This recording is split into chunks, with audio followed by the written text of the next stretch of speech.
बढ़ते हैं जी आगे। बात रहा दिल्ली की करते हैं, दिल्ली की अदालत की करते हैं, लोकसभा की करते हैं, जहां पर बजट इजलास जारी है और इंजीनियर रशीद पर तोड़ रहे हैं लोकसभा में जाने के लिए, लेकिन एनआईए की तरफ से लगातार पेचीदगियां बढ़ाती जा रही हैं और जिसके बाद आज सबकी नजरें अब अदालत पर रहेंगी। क्या इंजीनियर रशीद को कस्टोडियल पैरोल मिलेगा या नहीं?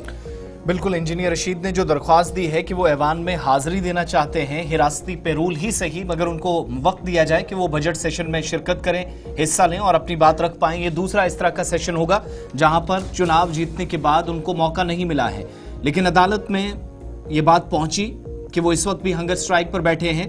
अब आज जब समाअत होगी, कल भी इस पर मामले पर समाअत हुई, लेकिन अहम बात यह है कि एनआईए से रिस्पॉन्स मांगा गया है और जो शायद ना में भी हो सकता है वो इसलिए क्योंकि 3 रोज कबल जब कल वाली समाअत होनी थी तो 3 रोज कबल एक रद्दमल सामने आया। एनआईए ने साफ कर दिया कि अबूरी जमानत के हक में भी नेशनल इन्वेस्टिगेशन एजेंसी नहीं है।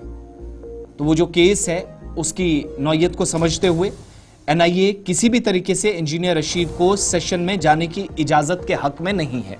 और इन सब के बीच में जब जुडिशियल कस्टडी में वो इस वक्त भी हैं, रुकन पार्लियामेंट की हैसियत से अपनी जिम्मेदारी या फराइज अंजाम देना चाहते हैं, लेकिन उनके हक में कोई भी बात फिलहाल नहीं जा रही है। आज जब समाअत होगी तो एक बार फिर से मौका नेशनल इन्वेस्टिगेशन एजेंसी के पास होगा, जिनसे जवाब तलब किया गया है। जब तक इस मामले पर वो कोई क्लियर स्टैंड के साथ नहीं आएंगे या एनआईए की तरफ से कोई इस पर मौक़िफ़ वाज़ेह तौर पर नहीं आएगा, एजेंसी की तरफ से कोई काउंसिल अपनी बात ना रखे, तब तक ये पॉसिबल ही नहीं है। सिक्योरिटी कंसर्न है, बाकी सारी चीज़ें हैं, केस की नौयत को भी समझा जा रहा है।